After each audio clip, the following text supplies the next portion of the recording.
Through its long and rich history, GM has given us so many admirable models, but there's always been a solid portion of letdowns in its lineup as well. Are things any different these days? Well, let's say that the current lineup is full of hits, but it's not like there aren't cars to avoid. Therefore, make sure to stick around because we're breaking down the 5 worst and 5 best GM vehicles to buy these days. As usual, we'll start with the worst ones, with models that don't live up to GM's reputation and can't keep pace with the ever-growing competition. Number 5. Buick Envision.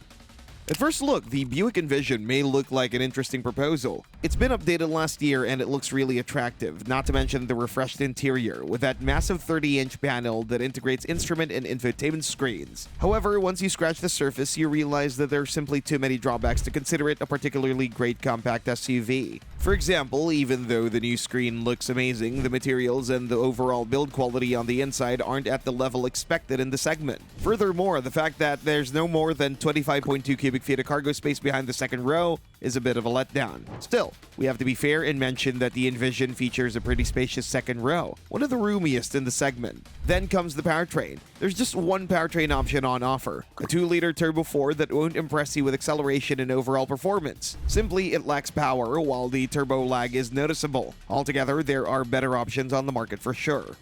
Number 4. Cadillac XT6. The XT6 may be a good SUV if you're looking for a smooth and comfortable ride and a strong reliability score, but other than that, there aren't many things worth the praise. Simply, Caddy's 3-row crossover has been around for years and it hasn't received any important updates in the meantime. Therefore, it's no surprise that its cabin starts to look dated, while the infotainment screen seems quite small by today's standards. The XT6 may be related to mainstream 3-row SUVs like the Traverse and Acadia, but its wheelbase is notably shorter, so there isn't as much room in the third row and in the cargo area. The performance aspect won't impress you either, starting from the fact that base models feature front-wheel drive only. Base models come with an underpowered turbo 4 engine, while the optional 3.6-liter V6, which is naturally aspirated, doesn't seem strong enough to keep up with rivals that predominantly rely on peppier turbocharged units. Number 3. Chevrolet Trax. The thing with the Chevy Trax is that it can both be a good and bad choice depending on the way you look at it, because it definitely is among the most practical models in its class with a generous cabin space and an even better cargo area. Moreover, its cabin looks nice, while the starting price is very attractive too. But that's where the good things end. On the other hand, the cabin also features lower build quality compared to most rivals. The seats are not designed particularly well, while by far the biggest complaints go to the powertrain, as the 137 horsepower 3-cylinder engine definitely isn't something that can ensure adequate performance, though we have to say it's pretty efficient. Number 2. Chevrolet Malibu. After 9 generations, the Chevrolet Malibu is about to be discontinued soon. Currently, it's in its final production year, and it's not like we could say get one of these before it's too late, because other than a smooth and comfortable ride, this midsize sedan doesn't have much to offer. Simply, years without changes made it feel outdated and inferior compared to most classmates. Remember, this is a segment where the Camry and Accord rule, and those models dominate the Malibu in pretty much every aspect. Because the Malibu's interior looks old, its engine is underpowered, handling isn't particularly engaging, and tech features aren't particularly advanced. Don't get us wrong, this is a decent mid-size sedan. The only problem is that rivals offer more. Much more. Number 1. Chevrolet Blazer EV. The Chevrolet Blazer seems like a good EV on paper, with respectable power figures, a competitive range, and a spacious interior. But the reality is a bit different, because this electric SUV disappoints in too many ways. First of all, there are reliability concerns, which may not be as notorious as in the previous model year, but some software glitches are still there. Furthermore, its build quality isn't so great, especially on the inside, where you can find too many areas with low-rent materials. The seats aren't great and don't offer particularly great support on longer journeys either. The massive panel that integrates the instrument cluster and infotainment screen looks impressive, but it lacks quintessential features, particularly the third-party services, including Apple CarPlay smartphone integration. Finally, most direct rivals are cheaper. Those would be some of the worst GM vehicles to buy these days. Now, let's focus on the best buys, on the best GM has to offer these days. Number 5. GMC Acadia.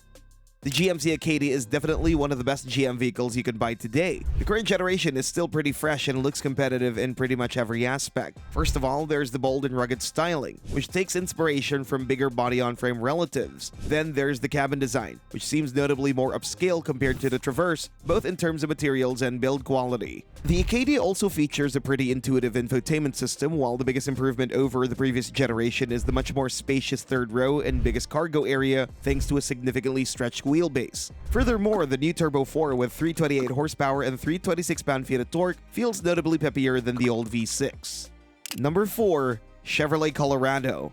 The Chevy Colorado has always been one of the quintessential mid-size pickups on the market, strong in pretty much every field. The current model is no exception. It's still a relatively fresh truck on the market, and therefore, it has a modern-looking interior and a really intuitive infotainment system. However, the Colorado's strongest points are those regarding hard work. It features the class-leading towing capacity of 7,700 pounds, while the peppy Turbo 4 with 310 horsepower and 430 pound-feet of torque is standard across the entire lineup. With its rugged design and lots of off-road gear, the Colorado stands out as one of the best off-roaders in its class, particularly the super capable ZR2, which is also notably cheaper than some of its key rivals, such as the Tacoma TRD Pro.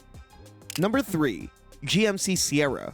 Although not as popular as the Silverado, the GMC Sierra is actually a better choice in our humble opinion. Characterized by a rugged, attractive appearance, it stands as a more upscale option with a nicer interior and lots of luxury bits, including the ones that come with the range-topping Denali trim, which stands out with unique styling details and a full load of standard equipment. But at the same time, the Sierra is a capable work machine with excellent towing and payload ratings and strong engine options, which also include an inline-6 turbo diesel that's probably the most efficient option in the class. Finally, let's not forget the AT4 trim, which stands out with standard 4-wheel drive, locking differentials, upgraded suspension and tires, and all kinds of other off-road equipment. Number 2. Chevrolet Suburban.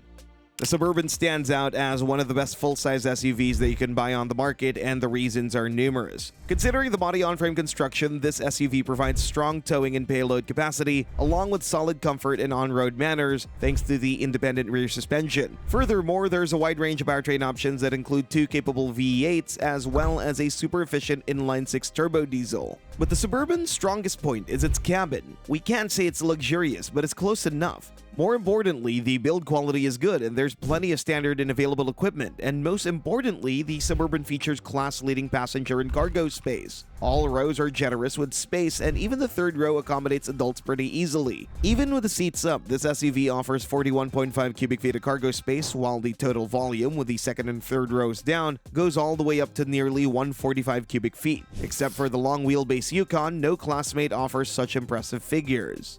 Number 1. Cadillac Escalade.